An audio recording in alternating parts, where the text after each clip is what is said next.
It's official. It is official. Kidnappers have taken over Nigeria. Bandits are in charge in Nigeria now. Kidnapping for ransom has become the order of the day. And guess what? 15 million naira is the lowest amount the kidnappers are ready to take from any of their victims. Anybody they kidnap and you don't pay 15 million naira, they slaughter you and sell your body parts. They sell the kidneys, they sell just, the internal organs, and they make a lot of money. You see, this video, when I watched this video, I just shook my head because I'm surprised that a lot of people place so much confidence in the Tinubu administration.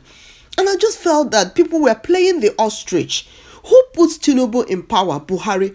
Who brought Fulani terrorists into Nigeria? Buhari. Buhari insisted that Fulanis across West Africa needed to come and reclaim the old grazing routes. He said they used to graze their cattle from north to south, and the grazing routes belonged to them. When he couldn't locate the grazing routes, he decided he was going to do rural settlement. He said he needed communities, he needed land in every community in Nigeria. In all the states from north to south, he needed land for his Fulani brothers. He needed to rehome them because they had been nomadic all their lives. So he constructed a railway line between Nigeria and Niger Republic with Nigeria's money and flooded Fulanis through the railway line into Nigeria and said, just come, take over anywhere you like, since Nigerians refused the rural settlement idea. Nigerians rejected it. They said, you want us to give out our ancestral lands to invaders, to foreigners. And the experience we have with these people so far tells us that they must not live amongst us. When these Fulanis came in during Buhari's administration, they were just killing people in their farms, raping people. They will open up the wombs of pregnant women and kill the baby in the womb and kill the mother. And they were just behaving like they are not human beings. And people said, we don't want these people in our midst. We don't want them in our communities. And Buhari released them and said, just go and slaughter your way through the land. And they started to slaughter their way through the land.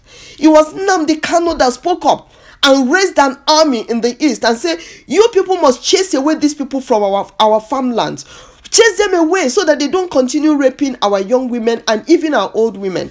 The moment Buhari heard that there was an army working against these Fulani invaders, he sent helicopters. They rained bullets upon the IPOB members, and they arrested almost every young man in sight in southeast Nigeria, because these were the young men ready to resist the Fulani invasion.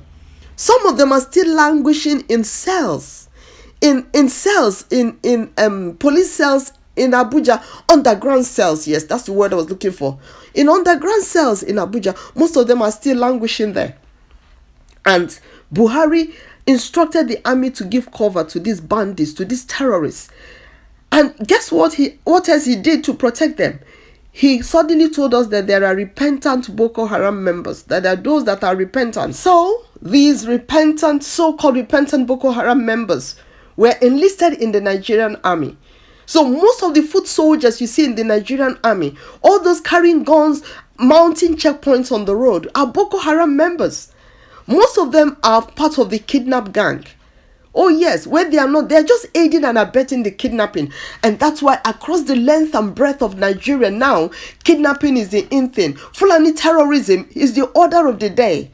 There's nothing anybody can do now. The defense minister, when he was governor of Zamfara state, all he did was protect Fulani militants, Fulani terrorists. The commissioner for budget and planning in Zamfara state said that the man used billions of Zamfara state money to buy helpless vehicles, four-wheel vehicles for these terrorists. He said he protected them. Nobody dares touch these terrorists. And they were gang raping, killing, murdering, killing farmers, doing everything, chasing people away from their communities.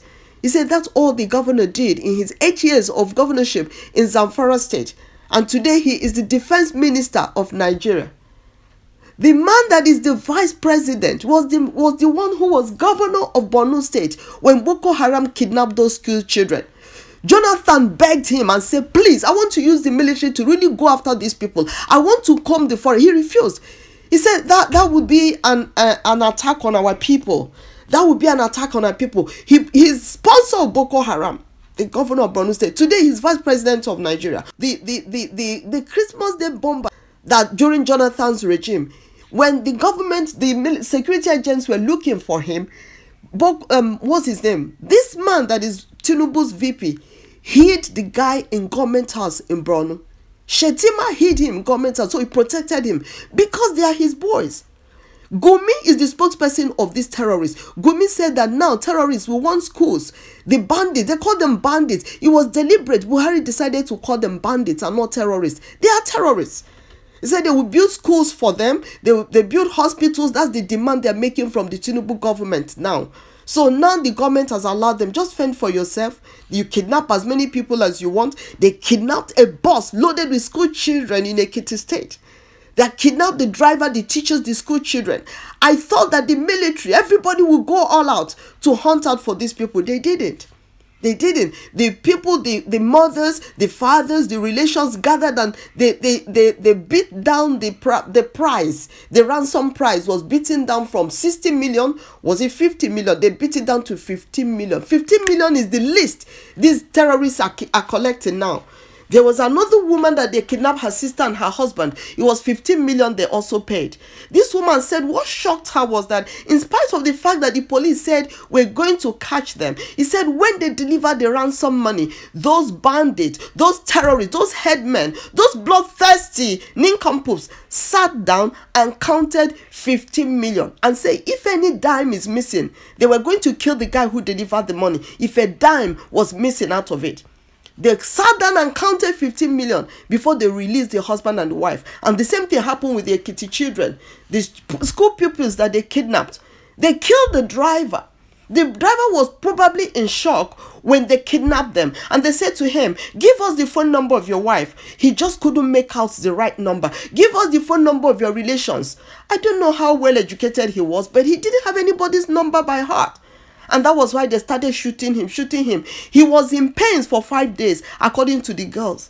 The pupils that were kidnapped, that were released. He was in pains, and after 5 days, they killed him. They finished him up and they burnt him to ashes so that people will not use the corpse to trace them or anything, to the smelling of the corpse to trace them.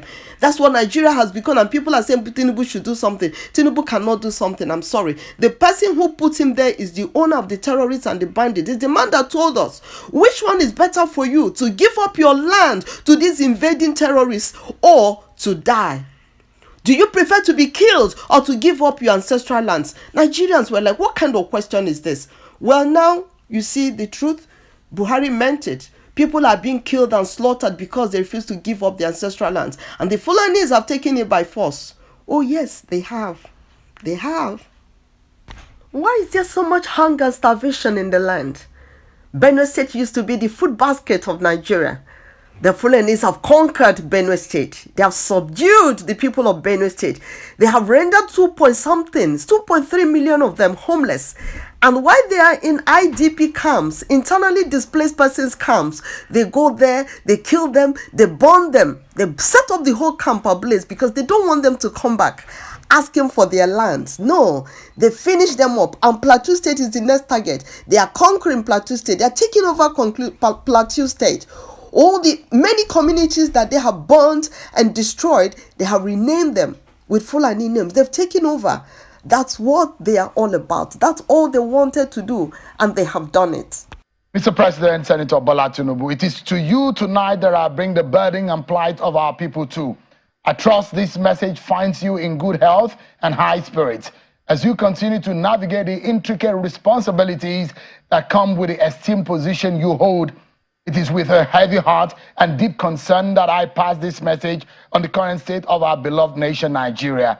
In a time when the heartbeat of our nation is racing with fear and the very fabric of our society is tearing at the seams, we stand at a crossroads. President Tinubu, the nation calls for your undivided attention as you embark on a private visit to France.